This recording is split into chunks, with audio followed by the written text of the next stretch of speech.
Hallelujah. कि परमेश्वर के दृष्टि में बुद्धिमान स्त्री कौन है, जाने प्रभु के दृष्टि में बुद्धिमान कौन। आज हम परमेश्वर के वचन से थोड़ा समय सीखेंगे। तो पहली बात जो है परमेश्वर के वचन से, नीति वचन की पुस्तक से हम पढ़ेंगे तो 3 बातों हम देखेंगे जो परमेश्वर की दृष्टि में, जो स्त्री के जीवन में ये 3 बातें हैं, वो बुद्धिमान है। हालेलुया। उसको हम सीखेंगे परमेश्वर के वचन से। हालेलुया। क्योंकि बाइबल बताता है परमेश्वर का वचन केवल धर्म पुस्तक नहीं है, लेकिन ये बाइबल जो है ये परमेश्वर के लोगों को परमेश्वर के योग्य बनाता है। हालेलुया। अगर कोई संसार में सबसे ज्यादा भाषाओं में सबसे ज्यादा बिकने वाली, सबसे ज्यादा पढ़े जाने वाली पुस्तक है तो वो बाइबल है। हालेलुया। क्यों है? क्योंकि इसके लिखी बातें वास्तव में सत्य है, और जो लोग एक बार बाइबल को पढ़ना आरंभ कर देते हैं उनके जीवन के अंदर में परमेश्वर की आशीष आती है। हालेलुया। और उनका जीवन बदलता है। तो हम परमेश्वर के वचन से 3 बातों को देखेंगे। बुद्धिमान स्त्री के लिए क्या परमेश्वर का वचन कहता है और बाइबल क्या कहता है। यीशु मसीह दुल्हा है और पूरी कलीसिया जो है वो उसकी दुल्हन है। हालेलुया। Praise the Lord. तो परमेश्वर हमारा दुल्हा है, तो मतलब दुल्हन में मैं भी आता हूं, और जितने महिलाएं हैं पुरुष है सब इक्वल है उसके दुल्हन में। हालेलुया। तो परमेश्वर की दुल्हन को बाइबल कहता है बुद्धिमान होना चाहिए, ना दाग ना बेदाग बेझुर्री, परमेश्वर की जीवित कलीसिया बनना है। हालेलुया। तो इस संसार में परमेश्वर ने हमको कलीसिया के रूप में चुना है, तो हमें बुद्धिमान होना है। और बुद्धिमान के पहला जो बुद्धिमान स्त्री का जो सबसे पहला जो चरित्र है वो लिखा है नीति वचन की पुस्तक निकालेंगे। नीति वचन की पुस्तक उसका, थैंक यू जीसस, हालेलुया। नीति वचन 14 अध्याय और उसका 1 वचन को पढ़िए। क्या लिखा है? हर बुद्धिमान स्त्री अपने घर को बनाती है। अपने घर को बनाती है। हालेलुया। यहाँ लिखा है पहला चीज जो है एक बुद्धिमान स्त्री के लिए लिखा है, एक बुद्धिमान कलीसिया के लिए लिखा है। आप 2 चीज को देखेंगे, स्त्रियों में 2 चीजें हैं कॉमन है। पहला, स्त्री कलीसिया को भी दिखाता है, स्त्री घर को भी दिखाता है। हालेलुया। तो दोनों रूपक को लेकर आपको समझना है। बाइबल लिखा है हर एक बुद्धिमान स्त्री अपने घर को बनाती है। तो बुद्धिमान स्त्री का काम क्या है? घर को बनाना। और दूसरा चीज लिखता है बाइबल कहता है घर केवल स्त्री का नहीं है, लेकिन बाइबल होता है घर यहोवा ही बनाता है। हालेलुया। घर को कौन बनाता है? यहोवा भी बनाता। मतलब 2 व्यक्ति मिलकर घर को बना रहे हैं। एक है सर्वशक्तिमान परमेश्वर, सेनाओं का यहोवा, जिसने आकाश और पृथ्वी को बनाया, वो भी घर को बनाता है। और दूसरी चीज बाइबल बताता है जिसको परमेश्वर ने घर बनाने का जिम्मेदारी दिया वो है स्त्री। और बुद्धिमान रहेगी तभी घर को बनाएगी। कलीसिया भी एक बुद्धिमान स्त्री बनना है। कलीसिया जब बुद्धिमान होगी तो कलीसिया बढ़ेगा, कलीसिया फूलेगा, कलीसिया बढ़ेगी। हालेलुया। तो बाइबल कहती है बुद्धिमान स्त्री का पहचान क्या है? वो घर को बनाना चालू करेगी। हालेलुया। घर का बनाने का मतलब क्या है? ये दीवार की बात नहीं कर रहा है परमेश्वर का वचन। घर बनाने का मतलब होता है, घर क्या है? ये मकान है। ये क्या है? मकान है। मकान और घर में अंतर होता है। घर में पत्नी, पति, बच्चे और घर का बनाना, अगर धर्मी अगर नींव ढा दी जाए, धर्मी क्या कर सकता है? बाइबल कहते हैं घर को यहोवा ना बनाए तो बनाने वाले का परिश्रम व्यर्थ है। बता, एक स्त्री का जब तक परमेश्वर के साथ में, एक कलीसिया का जब तक परमेश्वर के साथ में सही संबंध नहीं है, परमेश्वर के साथ सही उसका विश्वास और उसकी विचारधारा सही नहीं है, ना तो घर बनेगा और ना तो वो स्त्री बुद्धिमान बन सकती। हालेलुया। क्योंकि बाइबल में परमेश्वर लिखा है यहोवा के भय मानने से बुद्धि प्राप्त होती है। हालेलुया। और एक स्त्री को, स्त्री तो है लेकिन बुद्धि नहीं है, तो परमेश्वर का भय माने, तो बाइबल कहता है भय माने से बुद्धि आ जाएगा और स्त्री दोनों मिलकर हो जाएंगे बुद्धिमान स्त्री। हालेलुया। तो मैं आपसे कहना चाहता हूं पहला जो है स्त्री को बुद्धिमान होना चाहिए और बुद्धिमान स्त्री अपने घर को बनाएगी। हालेलुया। दूसरा चीज जो है बाइबल कहती है बुद्धिमान स्त्री क्या करती है? यहोवा के क्रोध को शांत करती है। हालेलुया। एक स्त्री जो है बाइबल कहता है परमेश्वर, हमारा परमेश्वर प्रतिदिन क्रोध करने वाला परमेश्वर है। क्रोध करता है हमारा परमेश्वर, क्योंकि हमारे घर के स्थितियों को देखता है, हमारे जीवन को देखता है, हमारे जीवन के परेशानी और कामों को देखता है। तो बाइबल बताता है हमारा ईश्वर प्रतिदिन क्रोध करने, भजन संहिता की पुस्तक 7 अध्याय उसके 9 वचन में लिखा कि हमारा परमेश्वर प्रतिदिन क्रोध करता है।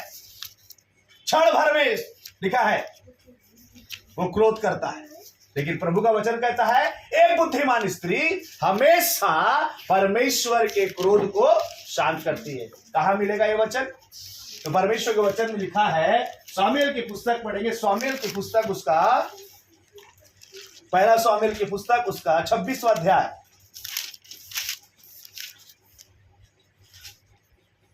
पहला सामुएल उसका 26 अध्याय, और यहां पर 25 अध्याय में आप 25 अध्याय के 2 वचन से जब आप पढ़ेंगे तो वहां पर एक परिवार की कहानी, एक परिवार के बारे में परमेश्वर का वचन में लिखा है। एबीगेल नाम की एक स्त्री है। क्या नाम? बोलिए एबीगेल। एबीगेल का नाम आपने सुना है, मेरी बेटी का भी नाम एबीगेल है। तो एबीगेल का मतलब होता है बुद्धिमान स्त्री, और उसको नाम ऐसे ही बुद्धिमान नहीं दिया गया, ऐसे ही उसका नाम बुद्धिमान या एबीगेल नहीं पड़ा क्योंकि उसने कुछ किया जिसके कारण से उसका नाम एबीगेल पड़ा। इस अध्याय को आप घर में जाकर पढ़िएगा, क्योंकि पढ़ाने का मेरे पास समय नहीं है, इसलिए मैं आपको इसको संक्षिप्त रूप में इसकी कहानी बताता हूं। इसका पति का नाम नाबाल है। नाबाल का मतलब होता है मूर्ख व्यक्ति। क्या व्यक्ति? मूर्ख व्यक्ति। नाबाल नाम का एक व्यक्ति है। पत्नी का नाम बुद्धिमान है और पति कौन है? मूर्ख है। लेकिन फिर भी बाइबल बताती है इस बुद्धिमान स्त्री ने अपने पति के प्राण को बचा लिया अपने अनुग्रह से। हालेलुया। कहानी क्या बताता है? नाबाल एक बहुत पैसे वाला व्यक्ति था, लेकिन मूर्ख था। बहुत पैसा था उसके पास, बहुत पैसा, लेकिन था वो मूर्ख। परमेश्वर की दृष्टि में वो मूर्ख था। फसल कटिंग हुआ, फसल को काटा, भेड़ बकरियां हुई, बाजार में बिका, बहुत पैसा आया उसके पास।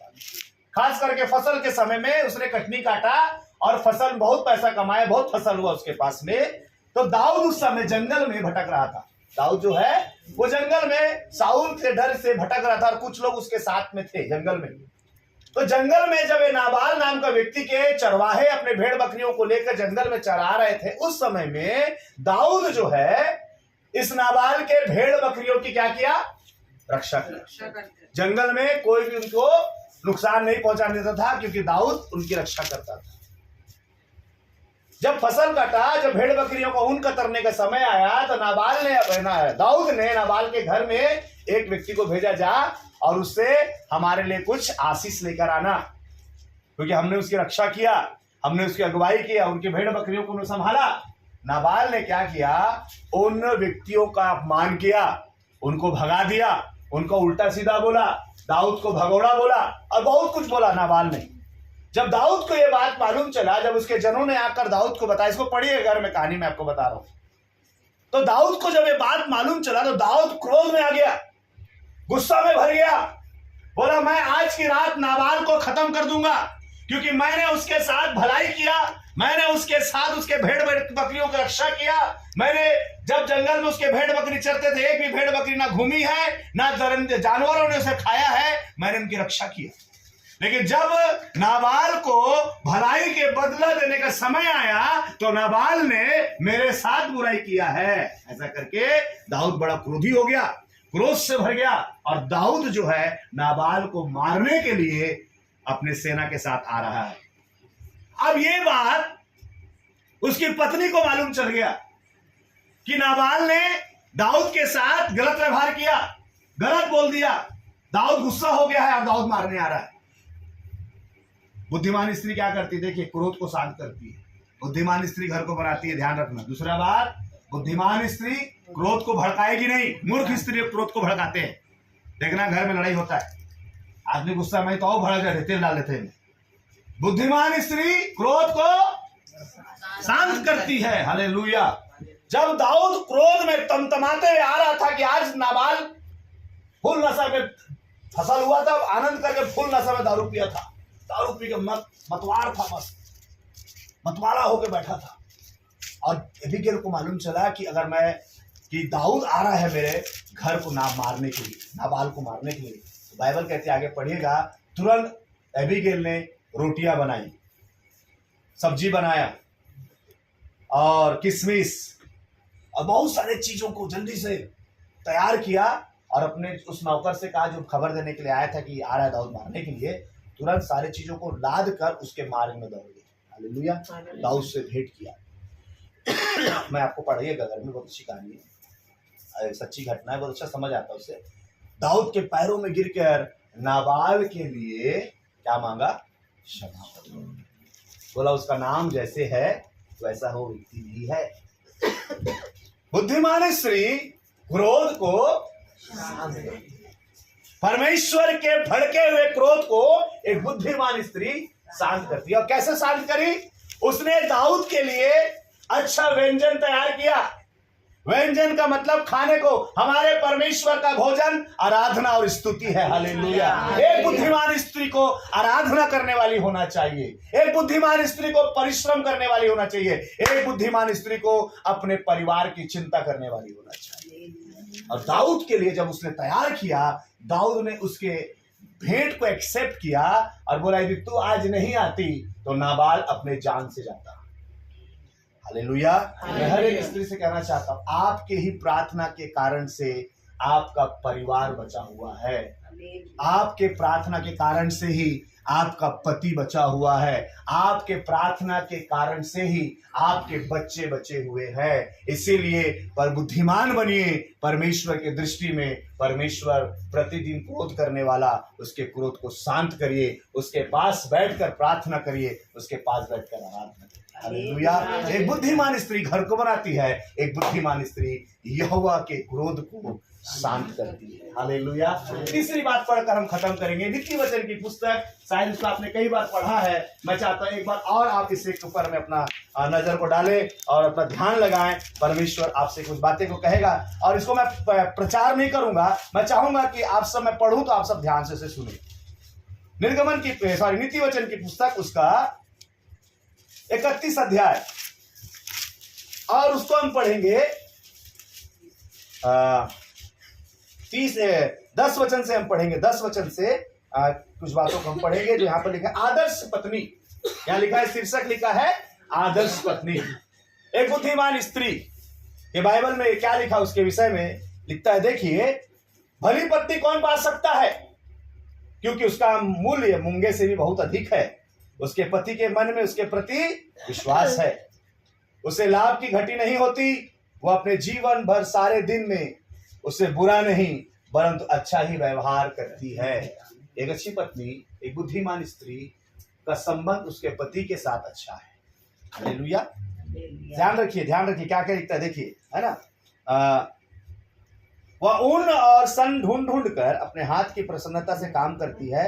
वह व्यापारों के जहाजों से सामान और अपनी भोजन वस्तु दूर से मंगवाती है। वह रात ही को उठ बैठती है और अपने घराने को भोजन खिलाती है। वह अपने दासियों को अलग अलग काम देती है। वह किसी के खेत के विषय में विचार करती है और उसे मोल लेती है। वह अपने परिश्रम का फल से दाख की बारियां लगाती है और अपनी कटी को बल के फेंटे से कसती है और अपने बाहों को दृढ़ बनाती है। वह परख लेती है कि उसका व्यापार फलदायी है। रात को उसका दिया नहीं बुझता। वह अटरन में हाथ लगाती और चरखा पकड़ती है। वह दीन लोगों के लिए मुट्ठी खोलती है और दरिद्रों को संभालने के लिए हाथ बढ़ाती है। वह अपने घर के लिए हिम से नहीं रहती। ये कौन है मालूम है? बुद्धिमान स्त्री का पहचान है। एक भी जगह में आलसी नहीं पाओगे आप। शीत से नहीं डरती लिखा है। क्या लिखा है देखिए, क्योंकि उसके घर के सब लोग लाल कपड़ा पहनते हैं। वो तकिया बनाती है, उसमें उसके वस्त्र सूक्ष्म शनि और बैंगनी रंग के होते हैं। जब उसका पति सभा के पुरनियों के संग बैठता है तब उससे सम्मान होता है और वह सन के वस्त्र बनाकर बेचती है और व्यापारियों को कमरबंद देती है। वह बल और प्रताप का पहरावा पहने रहती है, आने वाले कल पर हंसती है और बुद्धिमान वह बुद्धि की बातें बोलती है और उसके वचन कृपा की शिक्षा के अनुसार होती है। वह अपने घराने के चाल चलन पर ध्यान करती है। बुद्धिमान स्त्री क्या करती है? अपने बच्चों को देखेगी, ध्यान देगी, सब समझ जाएगी।